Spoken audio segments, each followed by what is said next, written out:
Hi friends, നമ്മൾ നോക്കിക്കൊണ്ടിരുന്നത് LDC 2014 Ernakulam ജില്ലയിൽ ചോദിച്ച പ്രധാനപ്പെട്ട ചോദ്യങ്ങളും അവയുടെ ഉത്തരങ്ങളുമായിരുന്നു.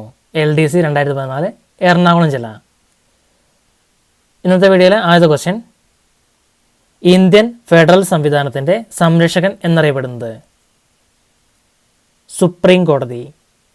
സുപ്രീം കോടതിയാണ് ഇന്ത്യൻ ഫെഡറൽ സംവിധാനത്തിൻ്റെ സംരക്ഷകൻ എന്ന പേരിൽ അറിയപ്പെടുന്നത്. ഇന്ത്യൻ ഭരണഘടന ഫെഡറൽ സംവിധാനം കടമെടുത്തിരിക്കുന്നത് കാനഡയിൽ നിന്നാണ്. ഇന്ത്യൻ ഭരണഘടന ഫെഡറൽ സംവിധാനം കടമെടുത്തിരിക്കുന്നത് കാനഡയിൽ നിന്നാണ്. ഇന്ത്യയുടെ പരമോന്നത നീതിപീഠമാണ് സുപ്രീം കോടതി. ഇന്ത്യയുടെ പരമോന്നത നീതിപീഠവും ഇന്ത്യൻ ഭരണഘടനയുടെ കാവൽക്കാരൻ എന്നറിയപ്പെടുന്നതും സുപ്രീം കോടതിയാണ്. ഇന്ത്യൻ ഭരണഘടനയുടെ കാവൽക്കാരൻ എന്നറിയപ്പെടുന്നത് സുപ്രീം കോടതിയാണ്. രാഷ്ട്രത്തിൻ്റെ ഭരണഘടനാ തലവനാണ് രാഷ്ട്രപതി. രാഷ്ട്രപതി രാഷ്ട്രത്തിൻ്റെ ഭരണഘടനാ തലവനാണ്.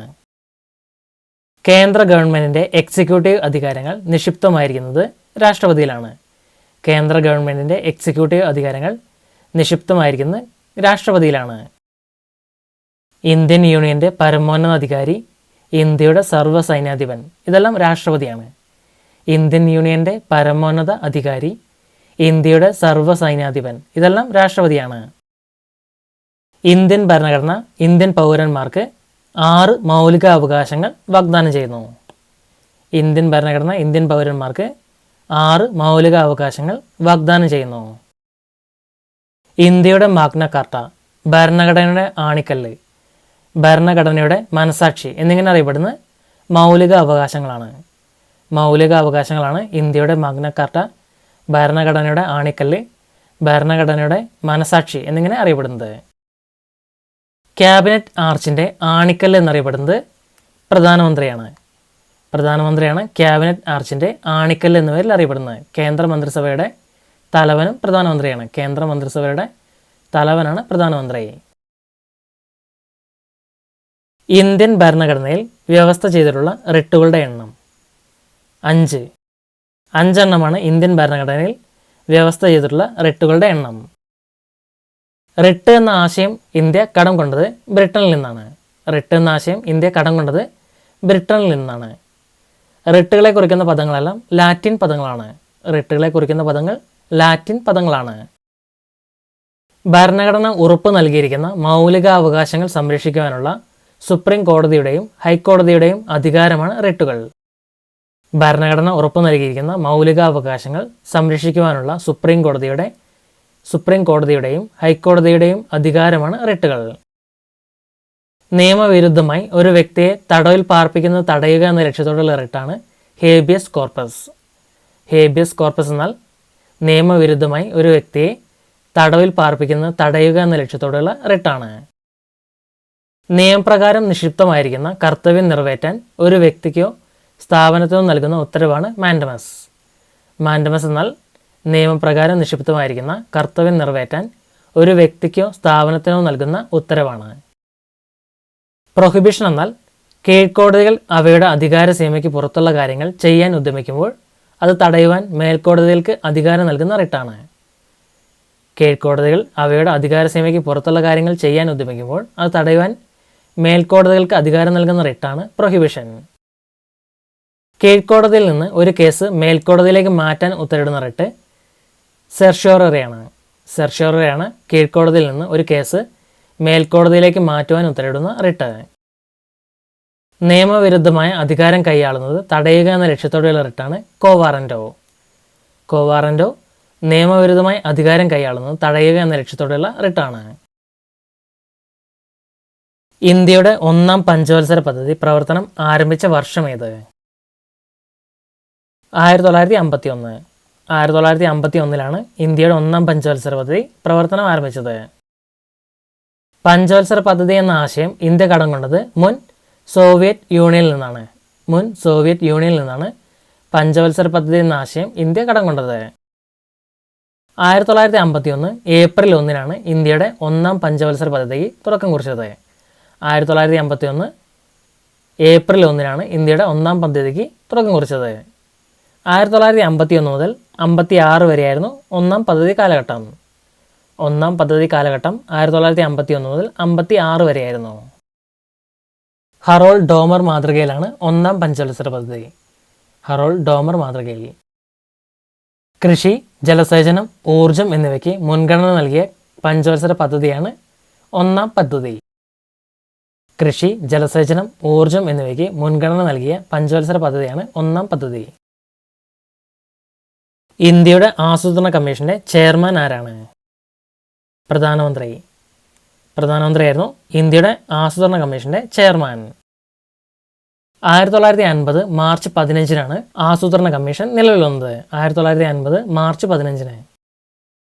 രാഷ്ട്ര നിർദ്ദേശക തത്വങ്ങളാണ് ആസൂത്രണ കമ്മീഷന്റെ രൂപവൽക്കരണത്തിന് കാരണമായ ഭരണഘടനാ ഭാഗം. രാഷ്ട്ര നിർദ്ദേശക തത്വങ്ങളാണ് ആസൂത്രണ കമ്മീഷന്റെ രൂപവൽക്കരണത്തിന് കാരണമായ ഭരണഘടനാ ഭാഗം. ആസൂത്രണ കമ്മീഷൻ ഭരണഘടനാപരമായ സ്ഥാപനമല്ല, മറിച്ച് ഒരു ഉപദേശക സമിതിയാണ്. ആസൂത്രണ കമ്മീഷൻ ഭരണഘടനാപരമായ ഒരു സ്ഥാപനമല്ല, മറിച്ച് ഒരു ഉപദേശക സമിതിയാണ്. ആസൂത്രണ കമ്മീഷൻ ഉപാധ്യക്ഷനെയും മറ്റംഗങ്ങളെയും നിയമിക്കുന്നത് കേന്ദ്ര ക്യാബിനറ്റാണ്. കേന്ദ്ര ക്യാബിനറ്റാണ് ആസൂത്രണ കമ്മീഷൻ ഉപാധ്യക്ഷനെയും മറ്റംഗങ്ങളെയും നിയമിക്കുന്നത്. ഇന്ത്യയുടെ കേന്ദ്ര ബാങ്കായ റിസർവ് ബാങ്ക് ഓഫ് ഇന്ത്യയുടെ ആസ്ഥാനം എവിടെയാണ്? മുംബൈ. മുംബൈയിലാണ് ഇന്ത്യയുടെ കേന്ദ്ര ബാങ്കായ റിസർവ് ബാങ്ക് ഓഫ് ഇന്ത്യയുടെ ആസ്ഥാനം. മുംബൈയിലെ നരിമാൻ പോയിന്റാണ് RBIയുടെ ആസ്ഥാനം. മുംബൈയിലെ നരിമാൻ പോയിന്റ്. ബാങ്കേഴ്സ് ബാങ്ക് എന്നറിയപ്പെടുന്ന റിസർവ് ബാങ്കാണ്, ബാങ്കുകളുടെ ബാങ്ക്.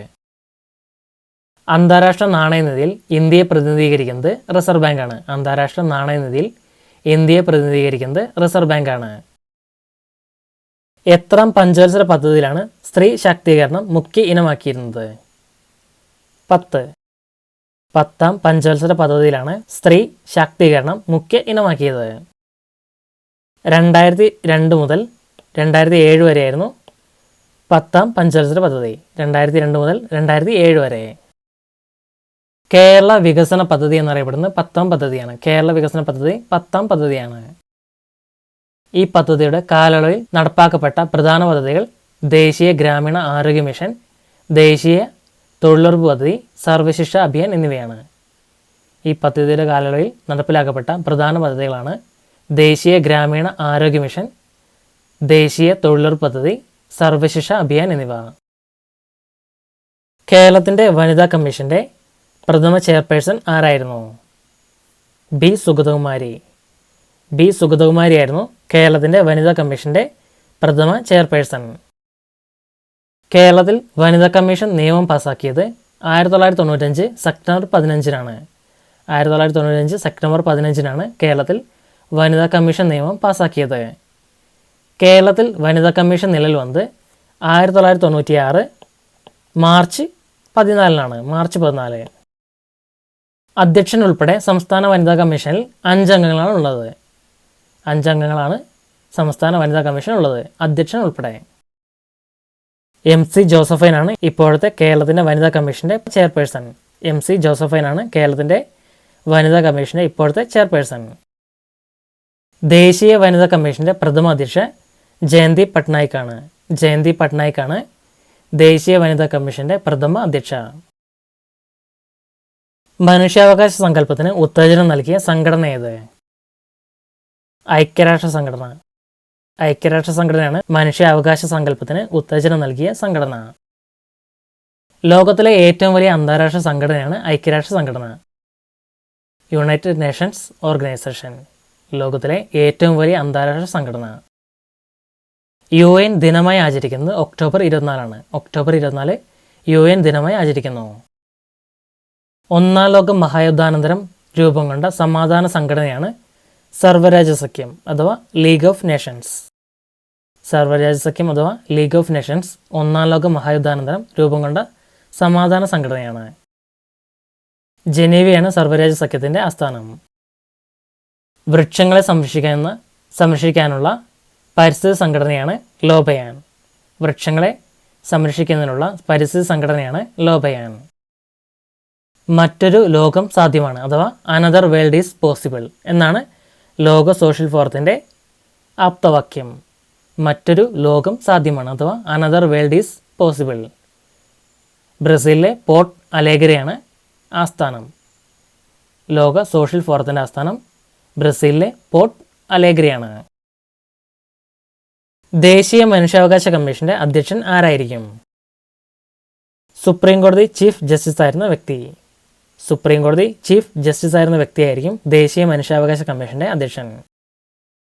ആദ്യത്തെ ചെയർമാൻ ജസ്റ്റിസ് രംഗനാഥ മിശ്രയാണ്. ജസ്റ്റിസ് രംഗനാഥ മിശ്ര. ഇപ്പോഴത്തെ ചെയർമാൻ എച്ച് എൽ ദത്തു ആണ്. ദേശീയ മനുഷ്യാവകാശ കമ്മീഷന്റെ ഇപ്പോഴത്തെ അധ്യക്ഷൻ എച്ച് എൽ ദത്തു ആണ്. ദേശീയ മനുഷ്യാവകാശ കമ്മീഷനെ നിയമിക്കുന്നത് രാഷ്ട്രപതിയാണ്. ദേശീയ മനുഷ്യാവകാശ കമ്മീഷനെ നിയമിക്കുന്നത് രാഷ്ട്രപതിയാണ്. വിവരാവകാശവുമായി ബന്ധമില്ലാത്ത പ്രസ്താവന ഏത്? അപേക്ഷ സമർപ്പിച്ചാൽ 15 ദിവസത്തിനുള്ളിൽ വിവരങ്ങൾ ലഭിക്കും. വിവരാവകാശവുമായി ബന്ധമില്ലാത്തൊരു പ്രസ്താവനയാണ് അപേക്ഷ സമർപ്പിച്ചാൽ 15 ദിവസത്തിനുള്ളിൽ വിവരങ്ങൾ ലഭിക്കുമെന്നത്. സാധാരണഗതിയിൽ ഒരു അപേക്ഷകന് 30 ദിവസത്തിനകം പബ്ലിക് ഇൻഫർമേഷൻ ഓഫീസർ വിവരങ്ങൾ നൽകണം. സാധാരണഗതിയിൽ ഒരു അപേക്ഷകന് 30 ദിവസത്തിനകമാണ് പബ്ലിക് ഇൻഫർമേഷൻ ഓഫീസർ വിവരങ്ങൾ നൽകുന്നത്. അസിസ്റ്റന്റ് പബ്ലിക് ഇൻഫർമേഷൻ ഓഫീസർക്കാണ് അപേക്ഷ നൽകിയിരിക്കുന്നതെങ്കിൽ വിവരം നൽകാനുള്ള പരമാവധി സമയം 35 ദിവസമാണ്. അസിസ്റ്റന്റ് പബ്ലിക് ഇൻഫർമേഷൻ ഓഫീസർക്കാണ് അപേക്ഷ നൽകിയിരിക്കുന്നതെങ്കിൽ വിവരം നൽകുവാനുള്ള പരമാവധി സമയം 35 ദിവസമാണ്. ഒരു വ്യക്തിയുടെ ജീവനെയോ സ്വത്തിനെയോ സ്വാതന്ത്ര്യത്തെയോ ബാധിക്കുന്ന വിവരങ്ങളാണെങ്കിൽ 48 മണിക്കൂറിനകം മറുപടി നൽകണം. ഒരു വ്യക്തിയുടെ ജീവനെയോ സ്വത്തിനെയോ സ്വാതന്ത്ര്യത്തെയോ ബാധിക്കുന്ന വിവരങ്ങളാണെങ്കിൽ 48 മണിക്കൂറിനകം 2 ദിവസത്തിനകം മറുപടി നൽകണം. അപേക്ഷ ഫീസ് 10 രൂപയാണ്. ഈ നിയമം നിലവിൽ വന്ന് 2005-ലാണ്. രാജ്യത്തിൻ്റെ പൊതു താൽപ്പര്യത്തിന് ഹാനികരമാകുന്ന നിയമങ്ങൾ ഒഴികെ കേന്ദ്ര സംസ്ഥാന സർക്കാരുകളുടെ ഉടമസ്ഥയിലോ നിയന്ത്രണത്തിലോ ഉള്ള സ്ഥാപനങ്ങളിൽ നിന്ന് വിവരം ലഭിക്കും. രാജ്യത്തിൻ്റെ പൊതു താൽപ്പര്യത്തിന് ഹാനികരമാകുന്ന നിയമങ്ങൾ ഒഴികെ കേന്ദ്ര സംസ്ഥാന സർക്കാരുകളുടെ ഉടമസ്ഥതയിലോ നിയന്ത്രണത്തിലോ ഉള്ള സ്ഥാപനങ്ങളിൽ നിന്ന് വിവരങ്ങൾ ലഭിക്കും.